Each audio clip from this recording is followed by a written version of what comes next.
नमस्कार, मैं डॉक्टर रजनीश कुमार आप सभी का एक बार फिर से हार्दिक स्वागत करता हूं। प्रिय विद्यार्थियों, आज के वीडियो लेक्चर में हिंदी साहित्य का इतिहास सीरीज के अंतर्गत हम अमीर खुसरो पर चर्चा करेंगे। इस वीडियो लेक्चर में अमीर खुसरो से संबंधित परीक्षोपयोगी तथ्यों पर हम विचार करेंगे। साथ में अमीर खुसरो के संदर्भ में आचार्य रामचंद्र शुक्ल के कौन-कौन से कथन महत्वपूर्ण हैं, उनको देखेंगे।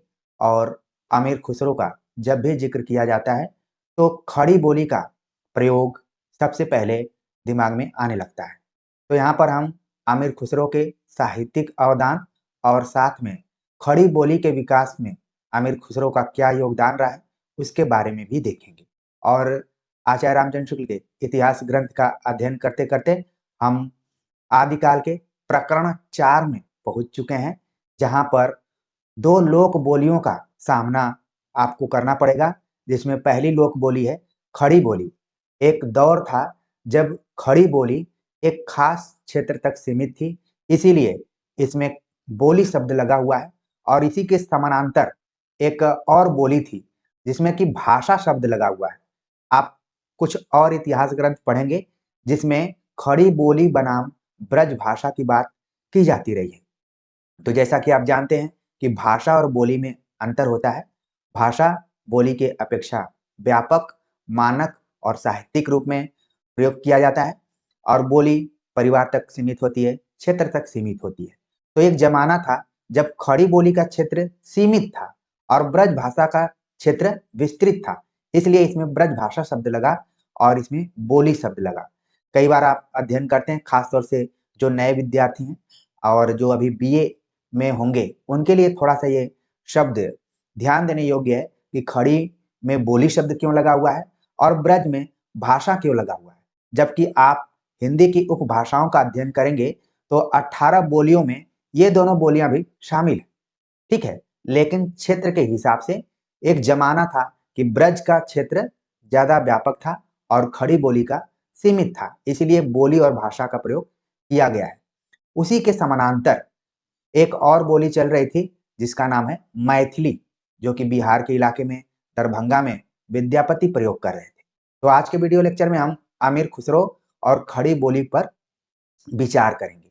वैसे जिस खड़ी बोली को हम अभी तक कह रहे थे कि ये सीमित क्षेत्र तक थी, लेकिन आज जिस हिंदी का प्रयोग हम करते हैं वो कहीं न कहीं इसी खड़ी बोली का मानक रूप है। तो आप देख रहे हैं कि सभी बोलियां सीमित रह गईं, रुक गईं, लेकिन खड़ी बोली का विकास इतना हुआ कि आज वो हिंदी के रूप में भारत की पहचान बनी हुई है। तो इन सारी चीज़ों को आप अच्छे से समझ जाएँगे जब पूरा वीडियो लेक्चर देखेंगे। तो चलते हैं, बात करते हैं अमीर खुसरो के ऊपर। आप जब आचार्य रामचंद्र शुक्ल का हिंदी साहित्य का इतिहास ग्रंथ पढ़ेंगे तो प्रकरण 4 के अंतर्गत उन्होंने फुटकल रचनाएं शीर्षक से विद्यापति और अमीर खुसरो के बारे में विचार किया हुआ है। आचार्य रामचंद्र शुक्ल लिखते हैं, वीर गाथा काल के समाप्त होते होते हमें जनता की बहुत कुछ असली बोलचाल और उसके बीच कहे सुने जाने वाली पद्यों की भाषा के बहुत कुछ असली रूप का पता चलता है। पता देने वाले हैं दिल्ली के खुसरो मियाँ और तिरहुत के विद्यापति। इसके पहले जब हम विचार कर रहे थे तो अपभ्रंश काव्य और देश भाषा काव्य के बारे में बात कर रहे थे, लेकिन प्रकरण 4 के अंतर्गत आप देख रहे हैं कि आचार्य रामचंद्र शुक्ल लिखते हैं कि वीर गाथा काल के समाप्त होते होते हमें जनता की बहुत कुछ असली बोलचाल की, यानी कि अब तक हम जो पढ़ रहे थे अपभ्रंश काव्य या फिर देश भाषा काव्य, वो जनता की बोलचाल का काव्य या फिर भाषा के तौर पर नहीं था, बल्कि आचार्य रामचंद्र शुक्ल का कहना है कि असली बोलचाल और उसके बीच कहे सुने जाने वाली पद्यों की भाषा के बहुत कुछ असली रूप का पता चलता है। पता देने वाले हैं दिल्ली के अमीर खुसरो और तिरहुत के विद्यापति। अब देखिए, यहाँ पर कहा गया कि अमीर खुसरो का संबंध कहाँ है? दिल्ली। वैसे आप देखेंगे, सवाल पूछा जाता है कि अमीर खुसरो का जन्म कहाँ हुआ था? तो एक जिला है एटा जिला, जो कि उत्तर प्रदेश में है। लेकिन अमीर खुसरो का जो निवास था वो दिल्ली में वो रहा करते थे, क्योंकि कई राजाओं के दरबार में थे। ये भी अमीर खुसरो से जुड़ा हुआ तथ्य है कि कम से कम 6-7 शासकों के दरबार में अमीर खुसरो को रहने का मौका मिला हुआ था। तो इसीलिए इनको दिल्ली से जोड़ा गया है। लेकिन आप देखेंगे कि एक जगह है पटियाली, ठीक है ना? उस चीज को आपको ध्यान में रखना है। वहां पर अमीर खुसरो का जन्म हुआ था। और दूसरे इन्हीं के समानांतर विद्यापति हैं, जिनका क्षेत्र है तिरहुत। और तिरहुत में राजा कीर्ति सिंह इत्यादि शासन कर रहे थे, वहां से जुड़े हुए थे विद्यापति। कहने का मतलब ये है कि ये भी दोनों कवि किसी न किसी शासक के दरबार में रहते थे, ठीक वैसे ही जैसे कि हमने अपभ्रंश काव्य में देखा और देश भाषा काव्य में देखा, खासतौर से जो रासो काव्य रहे। लेकिन जब असली बोलचाल यानी जनता के बीच में व्यवहृत होने वाले भाषा के संदर्भ में देखें तो अमीर खुसरो और विद्यापति का नाम लिया जा सकता है। तो इन दोनों को आपको ध्यान में रखना है। आगे वो लिखते हैं, इनके पहले की जो कुछ संदिग्ध सामग्री मिलती है उस पर प्राकृत की रूढ़ियों का थोड़ा या बहुत प्रभाव अवश्य पाया जाता है। लिखित साहित्य के रूप में ठीक बोलचाल की भाषा या जनसाधारण के बीच कहे सुने जाने वाले गीत पद्य आदि रक्षित रखने की ओर मानो किसी का ध्यान ही नहीं था। जैसे पुराना चावल ही बड़े आदमियों के खाने योग्य समझा जाता है, वैसे ही अपने समय से कुछ पुरानी पड़ी हुई परंपरा के गौरव से युक्त भाषा ही पुस्तक रचने वालों के व्यवहार योग्य समझी जाती थी। अब ये जो कथन आप देख रहे हैं, आप देखेंगे कि किसी न किसी परीक्षा में पूछा जा चुका है। यहां से ये जो कथन है कि जैसे पुराना चावल ही बड़े आदमियों के खाने योग्य समझा जाता है, वैसे ही अपने समय से कुछ पुरानी पड़ी हुई परंपरा के गौरव से युक्त भाषा ही पुस्तक रचने वालों के व्यवहार योग्य समझी जाती थी। तो यहाँ पर आप देख रहे हैं कि ये कोटेशन आपके लिए आगे के एग्जाम के दृष्टिकोण से महत्वपूर्ण है, आप इसको ध्यान में रख सकते हैं। और किसी परीक्षा के क्वेश्चन पेपर में हमने देखा था कि ये भी कोटेशन यहाँ से पूछा गया था। लिखित साहित्य के रूप में ठीक बोलचाल की भाषा या जनसाधारण के बीच कहे सुने जाने वाले गीत पद्य आदि रक्षित रखने की ओर मानो किसी का ध्यान ही नहीं था। इसका कथन है आदिकाल के संदर्भ में तो आचार्य रामचंद्र शुक्ल का। तो इन दोनों कथनों को आप बिल्कुल ध्यान में रखिए कि आदिकाल प्रकरण 4 के अंतर्गत फुटकल रचनाओं में अमीर खुसरो और विद्यापति पर विचार करते हुए आचार्य रामचंद्र शुक्ल ने लिखा हुआ है। आगे का भी कथन महत्वपूर्ण है।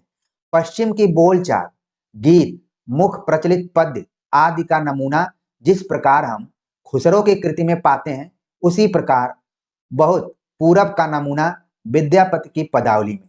यह भी कथन बहुत ही महत्वपूर्ण है, क्योंकि तुलनात्मक रूप से और इसी तरीके से चमत्कृत कर देने वाले कथन परीक्षाओं में अक्सर पूछे जाते हैं।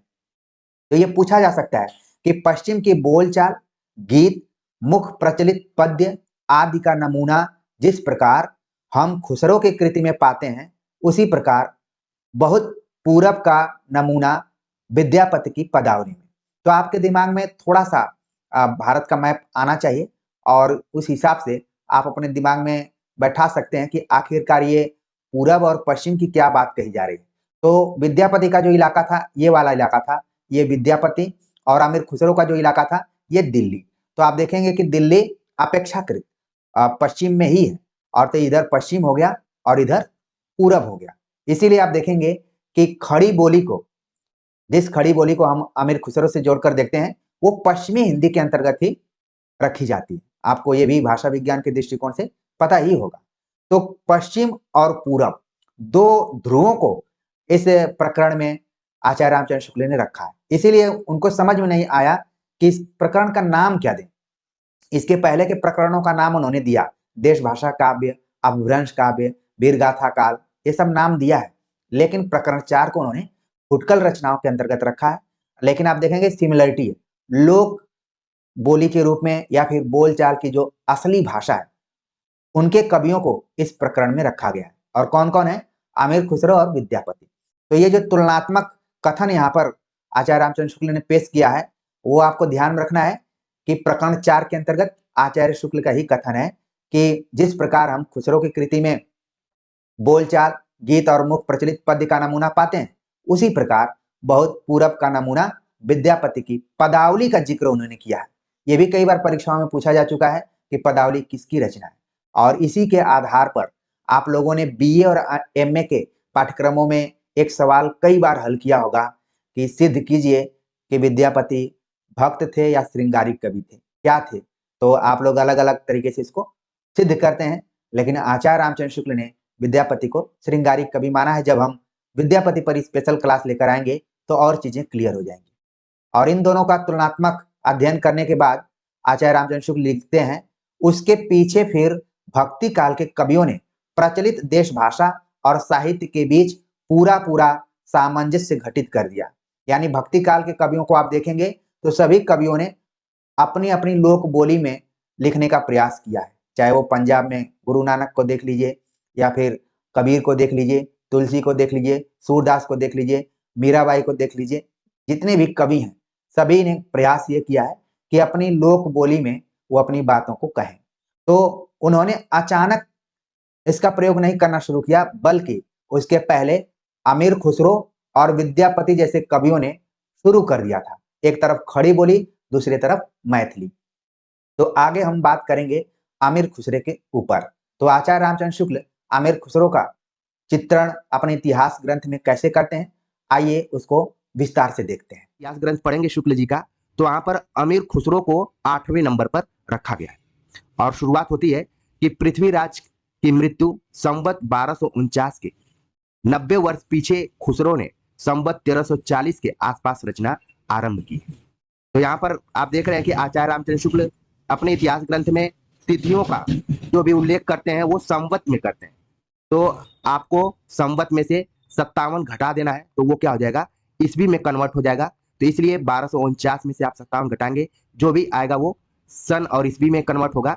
ध्यान में रखना है कि पृथ्वीराज की मृत्यु के 90 वर्ष पीछे खुसरो ने संवत 1340 के आसपास रचना आरंभ की है।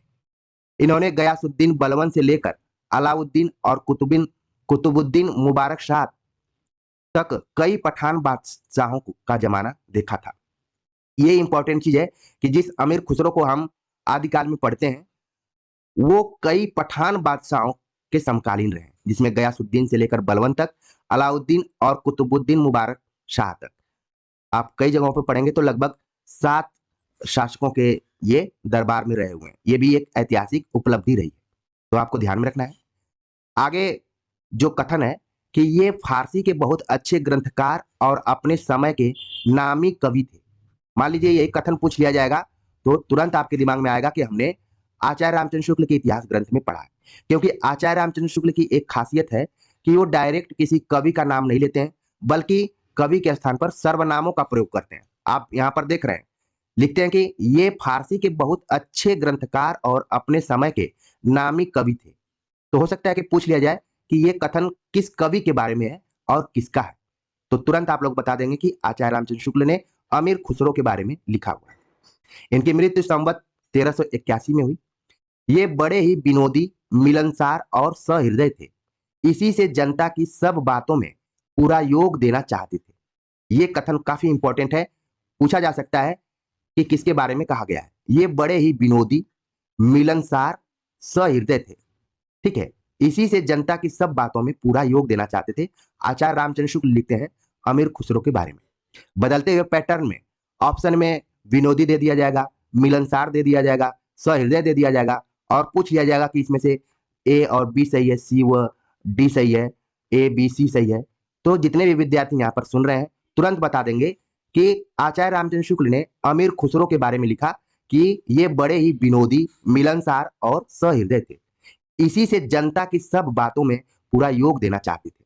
आगे वे लिखते हैं, जिस ढंग के दोहे, तुकबंदियां और पहेलियां आदि साधारण जनता की बोलचाल में इन्हें प्रचलित मिली, उसी ढंग के पद्य, पहेलियां आदि कहने की उत्कंठा इन्हें भी हुई।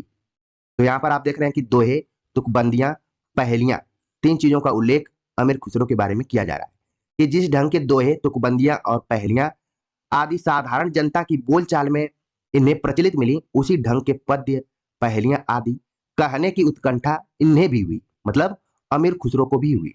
तो ये ध्यान में रखिए कि ये पूरा कथन आचार्य रामचंद्र शुक्ल का खुसरो के बारे में। अगला है, इनकी पहेलियां और मुकरियां प्रसिद्ध हैं। एक बार मैं छत्तीसगढ़ पीसीएस का इंटरव्यू देने गया हुआ था, तो वहां पर मुझसे पूछा गया था कि पहेलियां और मुकरियां के लिए कौन फेमस है। तो उस समय तत्काल मेरे दिमाग में नहीं आया, मैं पंचतंत्र के बारे में बताने लगा, क्योंकि आप जानते हैं कि इंटरव्यू में थोड़ा सा मनोवैज्ञानिक दबाव होता है। तो पूछने वाले ने क्लियरिटी इस तरीके से नहीं पूछा था, उन्होंने पहेलियां, बुझनी, इन सारे शब्दों का प्रयोग किया था, तो मैं पंचतंत्र बताना शुरू कर दिया। लेकिन बाद में उन्होंने कहा कि अमीर खुसरो का नाम सुना है आपने? तो मुझे याद आ गया कि अरे यार, मैं इतनी बड़ी गलती कैसे कर रहा हूँ। पहेलियां और मुकरियां अगर पूछा जाए कि कौन इसके लिए प्रसिद्ध है, तो वो है अमीर खुसरो। आगे आचार्य रामचंद्र शुक्ल लिखते हैं कि इनमें उक्त वैचित्र की प्रधानता थी, यद्यपि कुछ रसीले गीत और दोहे भी इन्होंने कहे हैं। यह भी कथन बहुत ही इंपॉर्टेंट है। अगर पिछले साल के क्वेश्चन पेपर को आप देखेंगे तो पूछा गया कि इनमें उक्त वैचित्र की प्रधानता थी, यद्यपि कुछ रसीले गीत और दोहे भी इन्होंने कहे हैं। किसके बारे में यह कथन है? तो हो गया आचार्य रामचंद्र शुक्ल का अमीर खुसरो के बारे में। आगे आचार्य रामचंद्र शुक्ल लिखते हैं, यहाँ इस बात की ओर ध्यान दिला देना आवश्यक प्रतीत होता है कि काव्य भाषा का ढांचा अधिकतर शौर सेनी या पुरानी ब्रज भाषा का ही बहुत काल से चला आता था। अतः जिन पश्चिमी प्रदेशों की बोलचाल खड़ी होती थी, उनमें भी जनता के बीच प्रचलित पद्यों, तुकबंदियों आदि की भाषा ब्रज भाषा की ओर झुकी हुई रहती थी। अब भी यह बात पाई जाती है। आचार्य रामचंद्र शुक्ल लिखते हैं कि ध्यान दिलाना चाहते हैं कि यह ध्यान देना आवश्यक प्रतीत होता है कि जो काव्य भाषा का ढांचा था, वो अधिकतर सौर सेनी या पुरानी ब्रज भाषा का था, और पश्चिमी प्रदेशों की जो बोलचाल की भाषा थी, खड़ी होती थी। इसलिए आप जानते हैं कि जब एक खड़ी बोली की चर्चा की जाती है, तो वो पश्चिमी हिंदी के अंतर्गत आती है। ये भी आप लोगों ने ध्यान में रखा होगा। खड़ी होती थी, उनमें भी जनता के बीच प्रचलित पद्यों, तुकबंदियों आदि की भाषा ब्रज भाषा होती थी। तो आप देख रहे हैं कि खड़ी बोली और ब्रज भाषा दोनों समानांतर चल रही थी। ठीक है, उसमें पद्यों और तुकबंदियों में ब्रज भाषा का भी प्रयोग होता था, खड़ी बोली के साथ साथ। इसी से खुसरो की हिंदी रचनाओं में भी दो प्रकार की भाषा पाई जाती है। अमीर खुसरो जब लिख रहे थे, तो उनकी रचनाओं में भी दो प्रकार की भाषाएं पाई जा रही थी। आगे क्लियर होगा कि कौन कौन सी है। ठेठ खड़ी बोलचाल, पहला जो है, पहली भाषा वो है ठेठ खड़ी बोलचाल, जिसमें पहेलियों, मुकरियों और दो सुकने में ही मिलती है, यद्यपि उनमें भी कहीं कहीं ब्रज भाषा की झलक है। पर गीतों और दोहों की भाषा ब्रज या मुख्य प्रचलित काव्य भाषा ही है। आपको ध्यान में रखना है कि जो अमीर खुसरो ने पहेलियों को लिखा है, मुकरियों को लिखा है, दो सुकनों को लिखा है, ये सब की भाषा क्या है? खड़ी बोली है। यही एग्जाम में आ जाएगा तो आपके लिए बहुत भारी प्रश्न बन जाएगा। ठीक है, तो पहेलियां, मुकरियां, दो सुकने इत्यादि खड़ी बोली में लिखा, वो भी ठेठ खड़ी बोलचाल की भाषा रही है। कहीं कहीं इसमें ब्रज भाषा भी दिखती है। लेकिन जब अमीर खुसरो गीतों और दोहों को लिखते हैं, तो इसकी जो भाषा है वो ब्रज भाषा हो जाती है। और यहाँ पर ब्रज का एक दूसरा नाम आचार्य रामचंद्र शुक्ल ने लिखा है कि मुख्य प्रचलित काव्य भाषा। मान लीजिए इस बार एग्जाम में पूछा जाए कि आचार्य रामचंद्र शुक्ल ने अपने इतिहास ग्रंथ में मुख्य प्रचलित काव्य भाषा किसे कहा है, तो जितने भी विद्यार्थी यहाँ पर जुड़े हुए हैं तुरंत बता देंगे कि ब्रज भाषा को उन्होंने कहा है। वैसे ब्रज के बहुत और नाम है, ठीक है, लेकिन यहाँ पर मुख्य प्रचलित काव्य भाषा को भी आप ध्यान में रख सकते हैं। आगे वे लिखते हैं, यही ब्रज भाषा देख उर्दू साहित्य के इतिहास लेखक प्रोफेसर आजाद को यह भ्रम हुआ कि ब्रज भाषा से खड़ी बोली अर्थात उसका अरबी फारसी ग्रस्त रूप उर्दू निकल पड़ी। ये बहुत इंपॉर्टेंट तथ्य है यहाँ पर कि ब्रज भाषा को देखकर उर्दू साहित्य के जो इतिहास के प्रोफेसर थे, उनको यह भ्रम हुआ कि ब्रज भाषा से ही खड़ी बोली पैदा हुई या फिर निकली। आगे लिखते हैं शुक्ल जी, खुसरो के नाम पर संग्रहित पहेलियों में कुछ प्रक्षिप्त और पीछे की जोड़ी पहेलियां भी मिल गई हैं, इसमें संदेह नहीं है। उदाहरण के लिए हुक्के वाली पहेली लीजिए। इतिहास प्रसिद्ध है कि तंबाकू का प्रचार हिंदुस्तान में जहांगीर के समय में हुआ था। यहां पर ध्यान में आपको रखना है कि हुक्के वाली जो पहेली है अमीर खुसरो की, उससे यह पता चलता है कि तंबाकू का जो प्रचार प्रसार हुआ हिंदुस्तान में, वो जहांगीर के समय में हुआ। उसकी पहली गोदाम अंग्रेजों की सूरत वाली कोठी थी, जिसके तंबाकू का एक नाम ही सुरती या सुरती पड़ गया। पूर्वांचल में भी सुरती लोग खाते हैं और कई जगहों पर भी खाते हैं, पूरा भारत में भी खाते हैं, ठीक है, जो कि हार्मफुल है। लेकिन आपको यहाँ पर ध्यान में रखना है परीक्षा के दृष्टिकोण से कि अमीर खुसरो ने जो भी पहेलियां यूज की है, बुझनी यूज की है, वो आम जनजीवन से ही उठाया है। जिसमें हुक्के वाली पहेली का जो उन्होंने जिक्र किया है, वो तंबाकू से जुड़ा हुआ है, जो कि जहांगीर के समय में आया हुआ था, उसका प्रचार प्रसार हुआ। उसकी पहली गोदाम यानी उसका जो भंडार था अंग्रेजों की सूरत वाली कोठी से था, इसलिए उसका नाम सुरती पड़ गया। बाद में इसको लोग खैनी इत्यादि भी कहना शुरू कर दिए। आगे लिखते हैं, इसी प्रकार भाषा के संबंध में भी संदेह किया जा सकता है कि वह दीर्घमुख परंपरा के बीच कुछ बदल गई होगी, उसका पुरानापन कुछ निकल गया होगा। किसी अंश तक यह बात हो सकती है, पर साथ ही यह भी निश्चित है कि उसका ढांचा कवियों और चारणों द्वारा व्यवहृत प्राकृत की रूढ़ियों की जकड़ी काव्य भाषा से भिन्न था। प्रश्न यह उठता है कि क्या उस समय तक भाषा घिसकर इतनी चिकनी हो गई थी जितनी पहेलियों में मिलती है। यहाँ पर सवाल उठाते हैं कि जो भाषा पहले रूढ़ियों की से जकड़ी हुई थी, लेकिन अब वो क्या हो गई थी, धीरे धीरे उन रूढ़ियों से बाहर निकल गई थी और घिसकर इतनी चिकनी हो गई थी कि जिसका प्रयोग हमें अमीर खुसरो की पहेलियों में दिखाई पड़ता है। आगे लिखते हैं, खुसरो के प्राय 200 वर्ष पीछे की लिखी जो कबीर की बानी की हस्तलिखित प्रति मिली है, उसकी भाषा कुछ पंजाबी लिए राजस्थानी है, पर इसमें पुराने नमूने अधिक हैं। जैसे सप्तमी विभक्ति के रूप में ई यानी कि घरी घर में, चला समाया के स्थान पर चलिया चल्या, समैया समैया, उनई आई के स्थान पर उन्मी आई यानी झुक आई इत्यादि का प्रयोग होने लगा। तो यहाँ पर आपको ध्यान में रखना है, बार बार आचार्य रामचंद्र शुक्ल खुसरो को यहाँ पर आप देख रहे हैं कि कबीर की बानी की हस्तलिखित प्रति से इसकी तुलना कर रहे हैं कि खुसरो के प्राय 200 वर्ष पीछे कबीर का जन्म हुआ और उस समय कबीर का समय आया और उस समय जो उनकी प्रति मिली हुई है, जो कि हाथ से लिखी गई है, उसकी भाषा जो कुछ है पंजाबी लिए राजस्थानी है और इसमें कुछ पुराने नमूने अधिक हैं और उसका उन्होंने उदाहरण दिया है। आगे लिखते हैं, यह बात कुछ उलझन की अवश्य है, पर विचार करने पर यह अनुमान दृढ़ हो जाता है कि खुसरो के समय में इठ, वशिष्ठ आदि रूप ईठ, इष्ट, ईठ, ईठ या वशिष्ठ, यहाँ पर वशिष्ठ, वशिष्ठ, विशिष्ट, वशिष्ठ हो गए थे। तो आप देख रहे हैं कि कैसे भाषा का परिवर्तन हो रहा है। वैसे भी जब आप आदिकाल पढ़ेंगे तो साहित्य के साथ साथ हम भाषा का विकास भी देखते हैं। तो आदिकाल दो दृष्टिकोणों से बहुत ही महत्वपूर्ण है। आगे आचार्य रामचंद्र शुक्ल लिखते हैं इन शब्दों पर विचार करते हुए कि अतः पुराने प्रत्यय आदि बोलचाल से बहुत कुछ उठ गए थे। यदि चलिया मारिया आदि पुराने रूप रखें तो पहेलियों के छंद टूट जाएंगे। अतः यही धारणा होती है कि खुसरो के समय में बोलचाल की स्वाभाविक भाषा घिसकर बहुत कुछ उसी रूप में आ गई थी जिस रूप में खुसरो में मिलती है। आगे वो लिखते हैं, बहुत ही इंपॉर्टेंट कथन है और परीक्षा के दृष्टिकोण से महत्वपूर्ण है। कबीर की अपेक्षा खुसरो का ध्यान बोलचाल की भाषा की ओर अधिक था, उसी प्रकार जैसे अंग्रेजों का ध्यान बोलचाल की भाषा की ओर अधिक रहता। ये इंपॉर्टेंट कथन है, यहाँ पर कई बार सवाल पूछा जा चुका है। अगर आप पिछले साल के क्वेश्चन पेपर को देखेंगे, आचार्य रामचंद्र शुक्ल ने लिखा कि कबीर के अपेक्षा खुसरो का ध्यान बोलचाल की भाषा की ओर अधिक था, उसी प्रकार जैसे अंग्रेजों का ध्यान बोलचाल की भाषा की ओर अधिक रहता। अगला जो कथन है वो भी बहुत महत्वपूर्ण है। खुसरो का लक्ष्य जनता का मनोरंजन था।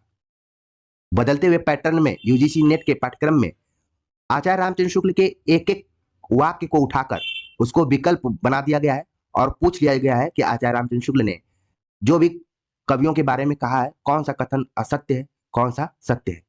तो मान लीजिए यहाँ पर जितनी भी बातें हमने बताई हैं आप अपने दिमाग में बैठाते जा रहे होंगे और जैसे प्रश्न को देखेंगे तुरंत आप कैच कर लेंगे कौन सी बात असत्य है, कौन सी बात सत्य है।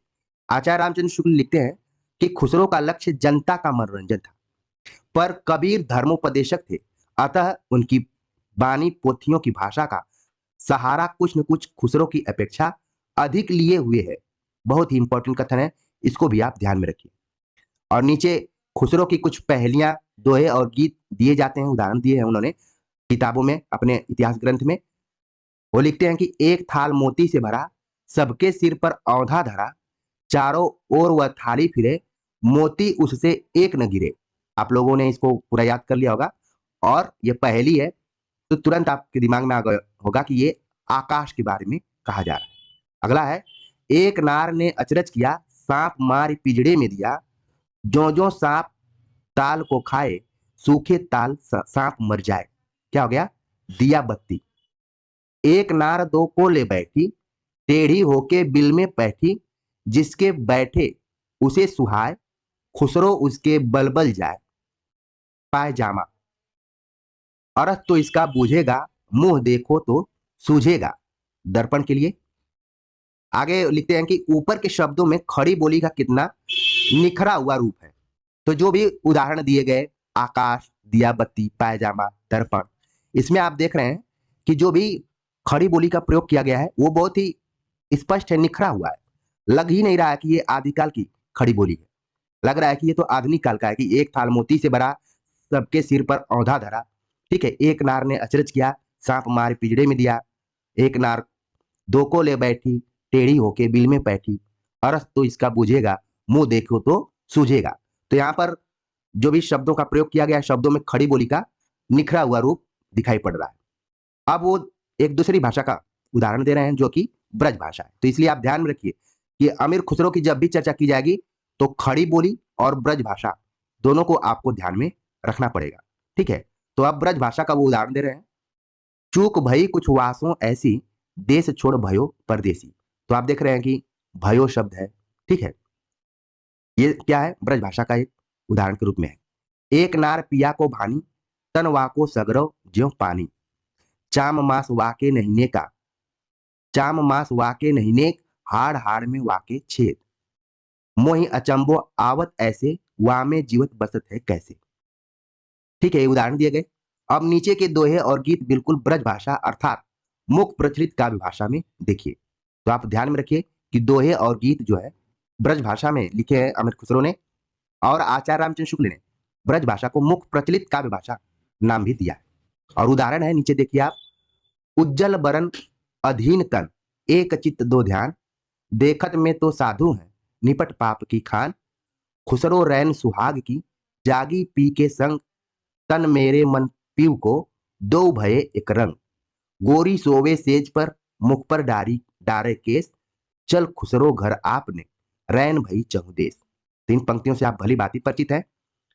आगे कुछ पंक्तियां हैं कि मोरा जोबना नवेल रा भयो है गुलाल, कैसे गर्दीनी कस मोरी माल। सुनी सेज डरावन लागे, बिरहा अगिन मोई डस इस जाए। हजरत निजामुद्दीन चिश्ती जर्जरी पक्षवीर, जोई जोई ध्यावे तेई तेई फल पावे, मेरे मन की मुराद भर दीजिए अमीर। जे हाल मिसकी मकुन तगाफुल दुराय नैना, बनाए बतिया किताबे हिजरा न दारेम, ऐ जा न लेहूं काहे लगाए छतियां। तबाने हिजरा दराज चू जुल्फ, व रोजे वसलत चू उम्र कोतह। सखी पिया को जो मैं न देखूं, तो कैसे कायूं अंधेरी रतियां। तो यहाँ पर आपने पंक्तियों के माध्यम से अमीर खुसरो की भाषा शैली को देखा कि खड़ी बोली और ब्रज भाषा का उन्होंने प्रयोग इन पंक्तियों में किया है।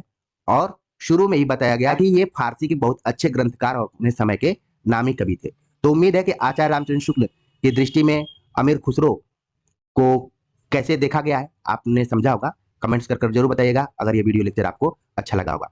जितने भी नए विद्यार्थी इस चैनल से जुड़ रहे हैं, देख रहे हैं, मैं गुजारिश करूंगा कि वो इससे सदा के लिए जुड़ जाए। तो मिलते हैं एक नए टॉपिक के साथ, तब तक के लिए नमस्कार।